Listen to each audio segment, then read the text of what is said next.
This video will provide information about the country of Ghana and the culture of its people. It will also provide useful information on how teachers can help students who have immigrated from Ghana to the United States to adjust to American schools and to help them be successful.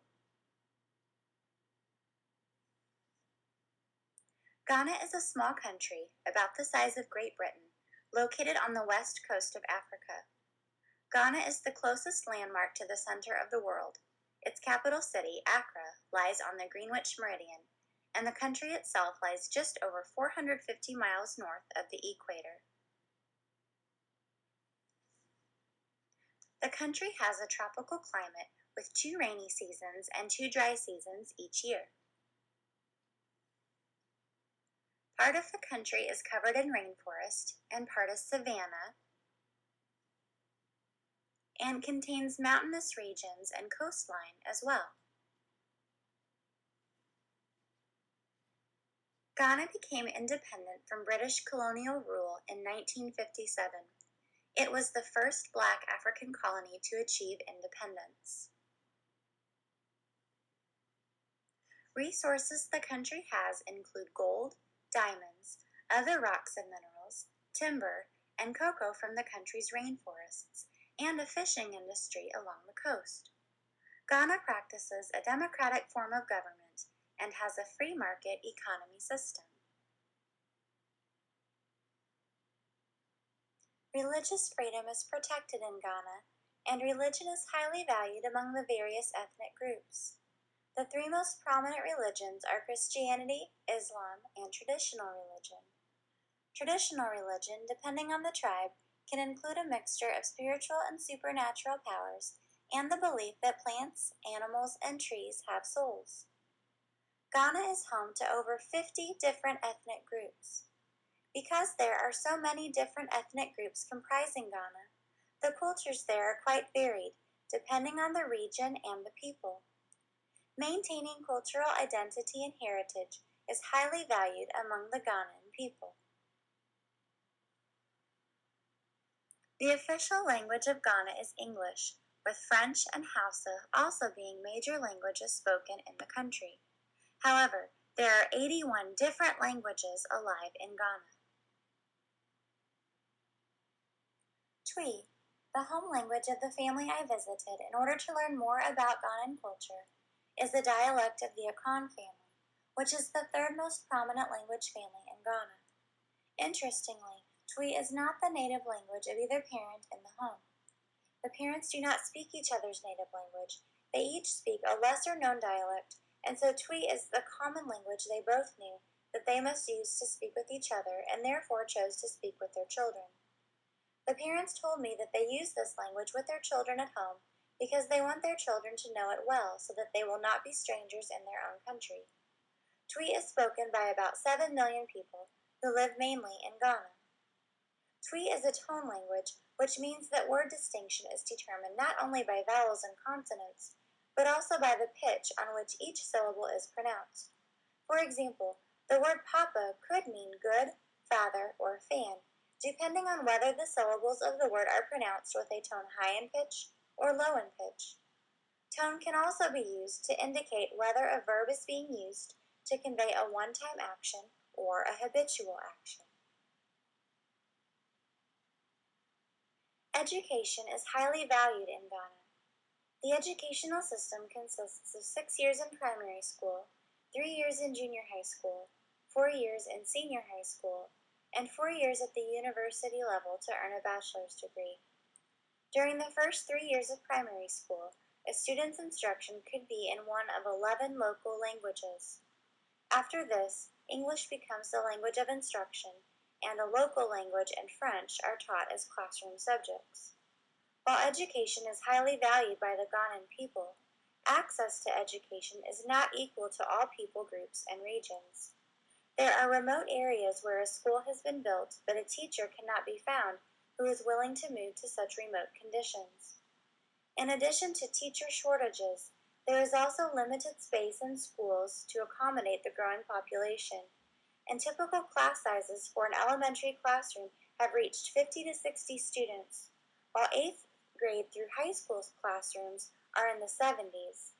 Schools also do not all have the supplies and materials needed to provide a modern education. For these reasons, the family I met with explained to me that it is commonplace for parents to hire teachers to provide additional private instruction after school in their homes for 1 to 2 hours daily. Families who cannot afford this will group together until they can afford private instruction with their collective finances, and the teacher will work with their children in a group.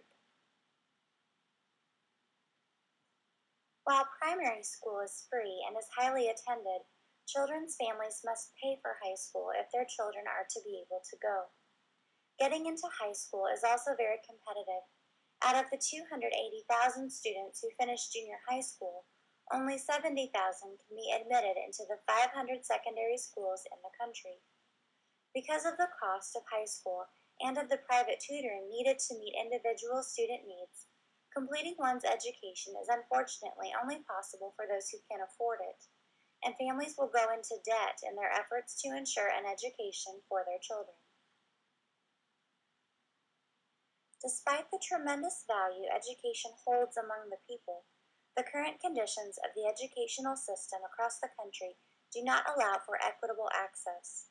Because of lack of teachers, resources, and money, children growing up in the more remote regions of Ghana, or in families who aren't wealthy, do not have the educational opportunities that others have. While the literacy rate of Ghana is 71.5% as a country, in the more remote areas it can drop to well below 50%, and even lower for women and girls. The entire reason the family I visited with immigrated to the United States was to provide their children greater educational opportunities and to make money to send to their relatives still living in Ghana so that their children can complete their education. The family I visited felt that their children were better students in Ghana than they are here, because here there is less discipline and their children have become more relaxed about school. In Ghana, learning becomes competitive because every morning each student has to stand before the class and demonstrate what was learned the day before in some way. And so if a child is unable to demonstrate that they learned the concept, it is very embarrassing. The value the culture places on education is important for teachers working with these families to recognize. Pointing out why a particular concept or task is important to a student and clearly communicating high expectations would be motivating to a student who shares this belief. As students from this culture are accustomed to frequently being expected to demonstrate their learning before the class, to not be expected to do this communicates to them a more relaxed atmosphere where less is expected of them. Giving students from this culture frequent opportunities to demonstrate their learning could communicate a higher level of expectation. From what I learned from the family, a typical Ghanaian student is motivated by high expectations, but needs those expectations to be clearly communicated and communicated as required and not optional. Although Ghanaian schools do instruct students in English, in the primary grades instruction may also occur in a local language. It is possible for students immigrating from Ghana to have not yet been provided much instruction in reading and writing English, depending on their age. Because Twi does not use the English alphabet and phonetic system, letter recognition and basic phonemic awareness should be assessed and explicitly taught if needed, regardless of the age of the student or their proficiency in spoken English.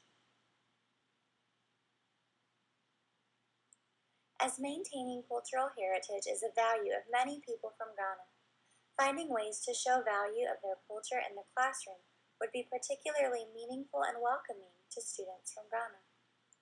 One could assume that a student from Ghana would have a strong sense of Ghanaian cultural identity being built into at home, and feelings of needing to assimilate into American culture when at school.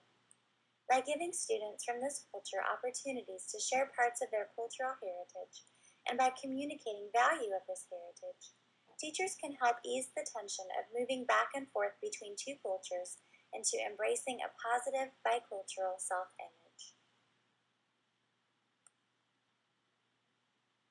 Ghanaian families come to the United States for the educational opportunities we are fortunate enough to offer all children. Because education is such a priority, solid, honest communication can go a long way with Ghanaian children and their families. Thank you for watching this video. I hope it has left you with a greater understanding of Ghanaian culture that can help inform your instruction when a Ghanaian student walks through your door.